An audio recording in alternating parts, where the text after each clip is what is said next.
सर्व मान्यवर उपस्थित सर्व मान्यवर, आज लग्नाची मोठी तारीख आहे आणि खरं तर मी सकाळी 11ला वेळ दिला होता, पण मध्येच कपिलेश्वर महादेव मंदिराचा कार्यक्रम त्या ठिकाणी मलकापूरची जनता रस्त्यावर थांबून मला त्या कार्यक्रमाला त्या ठिकाणी घेऊन गेले. त्याच्यामुळे मला थोडासा याला उशीर झाला, पण अतिशय चांगल्या पद्धतीचं सहज दुय्यम निबंधक विभागीय कार्यालय आपल्या उदगीरमध्ये आता स्थापन होत आहे. अतिशय नाविन्यपूर्ण इमारत आपल्या उदगीरच्या शहरामध्ये वैभवामध्ये भर टाकणारी त्या ठिकाणी आहे. आणि मला वाटतं जवळपास किती पैसे दिले मॅडम? 2,89,00,000 रुपये या इमारतीच्या बांधकामाला आपण त्या ठिकाणी दिलेले आहेत. आणि अतिशय चांगल्या पद्धतीची इमारत होऊन जनतेला चांगल्या प्रकारच्या सुविधा उपलब्ध करून देण्याचं काम या सह दुय्यम निबंधकाच्या कार्यालयामधून त्या ठिकाणी होणार आहे. मित्रांनो, आपल्याला गेली 6 वर्षापासून मी या भागाचा लोकप्रतिनिधी म्हणून काम करतोय. जनतेच्या हिताकरता जनतेला जे सोय पाहिजे त्या दृष्टिकोनातून हे सगळे कामं त्या ठिकाणी चाललेले आहेत.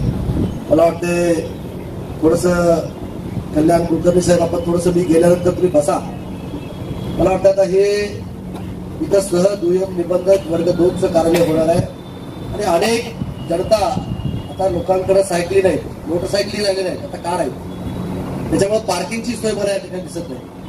आणि मग थोडंसं बसून आपण आणखी त्या प्लॅन मध्ये काही चेंज करता येते का ते थोडंसं पाहून आपण जर पार्किंग जर व्यवस्थित असेल, कारण हे मेन रोडवरचं ऑफिस आहे आणि म्हणून मेन रोडचं ऑफिस असल्यामुळं पार्किंगची सुद्धा सुविधा या ठिकाणी उपलब्ध कशा पद्धतीने करता येईल हे सुद्धा पाहण्याचं काम आपण त्या ठिकाणी केलं पाहिजे.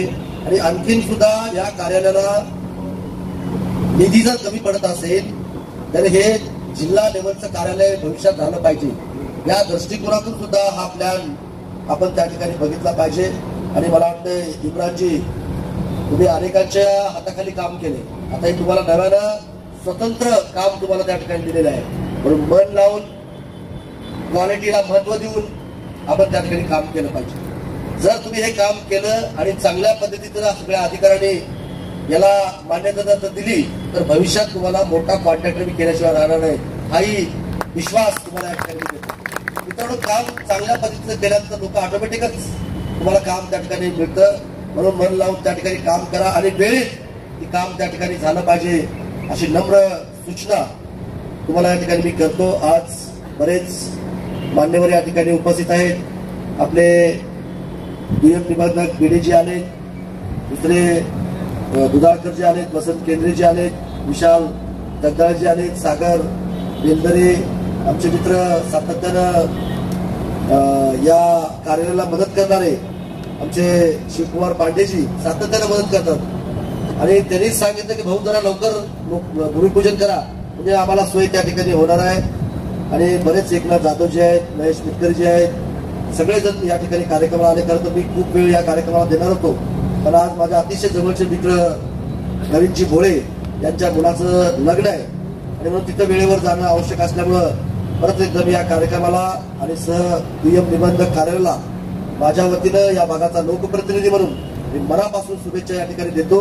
आणि जे जे काही सहकार्य तुम्हाला लागेल ते संपूर्ण सहकार्य करण्याचं काम मी त्या ठिकाणी करेन. मॅडम कोळमारे मॅडम, तुम्ही आणि कुलकर्णी सर थोडंसं बसा आणि आणखीन एकदा काय करता येते काही त्या ठिकाणी पहा. तुला काम पाहिजे तुम्हाला सांगतो. आता हे बिल्डिंग जे आहे हे मेन रोडवर आहे. आता हे सगळं अतिक्रमण मी काढणार आहे, हे समोरचं सगळं अतिक्रमण मी काढणार आहे आणि त्याला सुद्धा पर्यायी जागा उपलब्ध करून देण्याचं काम मी त्या ठिकाणी करूनच हे अतिक्रमण त्या ठिकाणी काढून हे समोर बिल्डिंग एक शहराच्या वैभवामध्ये कशी भर पडेल हे सुद्धा आपण आपण त्या ठिकाणी करावा लागणार आहे. अतिशय चांगला देखणा कार्यक्रम लोकांची आपण या ठिकाणी शांभू आयोजित या ठिकाणी केला, त्याबद्दल मी मनापासून तुमचं सुद्धा कौतुक करतो, अभिनंदन करतो. आणि आता तुमची परीक्षा आहे, या परीक्षेत पास झालो, कारण निवडणुकीच्या परीक्षेत तर नापास झालो अतिक्रमणी, पण आता ह्या परीक्षेत पास झालं, बरोबर आहे का जानेबाई? सगळं गायब तसं इथं होऊ नये. त्याच्यामुळे इथलं काम चांगलं करा. चांगलं जर केला तर आणखीन अनेक बिल्डिंग आपल्याकडे त्या ठिकाणी येणार आहेत. जिल्हा कार्यालय आपल्याकडे अनेक त्या ठिकाणी येणार आहे, तिथे सुद्धा त्या ठिकाणी आपण विचार करण्याचं काम आपण त्या ठिकाणी करूया. धन्यवाद. जय हिंद, जय महाराष्ट्र.